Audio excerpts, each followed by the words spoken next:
Shaykh, now point number 34. That's a very interesting point. He's going to repeat a few things he mentioned earlier, but he will elaborate on something very interesting. It's a bit a tangent, but a beautiful tangent, inshallah. He goes, of the benefits of Dhikr, number 34, أن دوام ذكر الرب تبارك وتعالى يوجب الأمان من نسيانه الذي هو سبب شقاء العبد في معاشه ومعاده.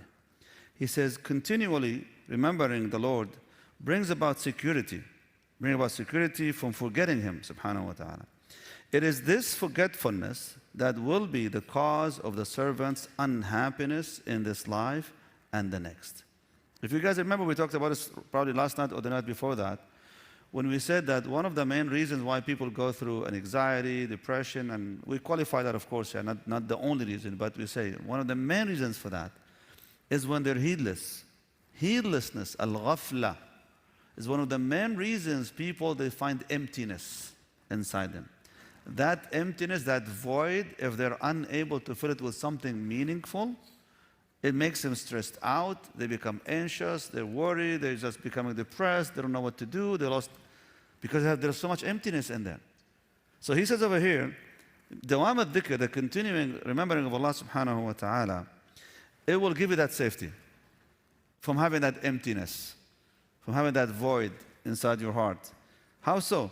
Because he says, because that forgetfulness, that heedlessness, forgetfulness about Allah subhanahu wa ta'ala is the main reason people, they go through unhappiness in the dunya and in the akhirah. And he gave here the ayah for the قال فإن نسيان الرب سبحانه وتعالى يوجب نسيان نفسه ومصالحه. He said, why is that? Because when you forget about your Lord subhanahu wa ta'ala, forgetfulness of the Lord to a person, makes a person actually forgetting himself. When you forget Allah Azza wa Jal, you will forget about yourself and that which brings your benefit. As Allah says in the Qur'an, وَلَا تَكُونُوا كَالَّذِينَ نَسُوا اللَّهَ فَأَنْسَاهُمْ أَنفُسَهُمْ أُولَٰئِكَ هُمُ الْفَاسِقُونَ. Do not be like those who forgot Allah, so He made them forget themselves. Such people are the evildoers. So this is where, what does it mean to forget yourself?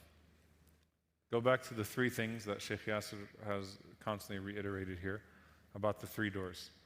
You forgot where you came from. So you forget your origin. That's one way. And that will give you kibr, that'll give you pride. Okay? If you forget where you came from, that'll give you kibr. And you think about, subhanAllah, even like when a person becomes successful in this world, but they don't have the things to keep them anchored and grounded, they become unbearable human beings. Right? Like insufferable. Like, man, I don't want to be around this person. You know, like I remember, Shaykh, one time when I had like a husband and wife, and you know, the brother, mashallah, Allah opened one door for him to success. And she said, I liked you better when you were poor.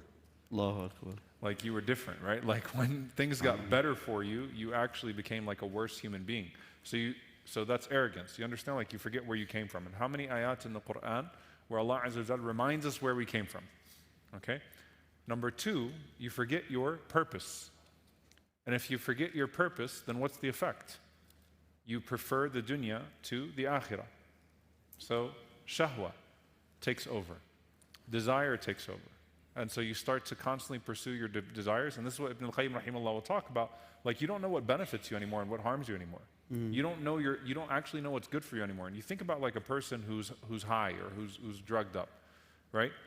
And in their mind, like I'm having a blast. Like I'm smiling, laughing, you know, in a state of intoxication. They don't realize they're making a fool of themselves. They don't realize that they're ruining their life, because in that moment of intoxication, they don't know what's good for them anymore. They don't know what benefits them anymore. They don't know, they're not even looking for that. They're in the high of the moment over the constant, right, of the existence. And so you forget your purpose. So you forget where you came from. You forget your purpose.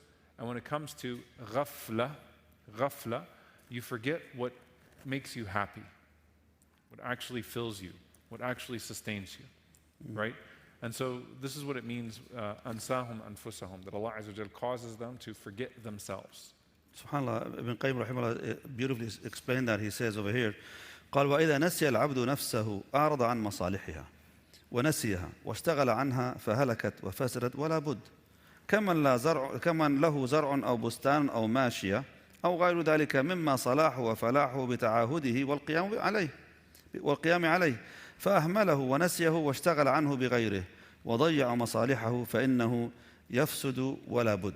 He said, so if a servant neglects himself, he turns away from what benefits him, disregards it completely, and becomes distracted with other things, obviously.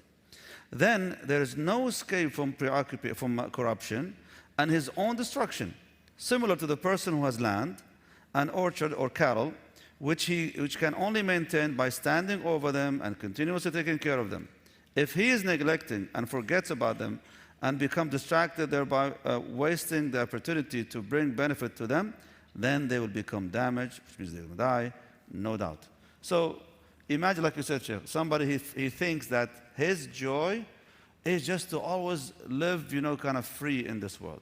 So he doesn't care about working, learning, aspiring to high goals, and so on, because in the moment, it seems so beautiful just to be going after your desires and low interests of life and so on, because it's fun, it's nice. But then they realize they've ruined everything for themselves. How many people in their young age, they do that mistake? And later on in life, they look back and they say, wow, I wish someone told me this before, I wish someone, told me this before. And now we see people online every now and then coming back again who were pursuing this dunya like crazy. Because they've been told, in order for you to be happy, you have to have the money. And now their target was to go over the highest paying jobs, the highest paying careers, and putting a name and fame to themselves. So they go all the way up there, but then they will realize at some point that's not bringing them happiness at all. And they ruined everything about themselves.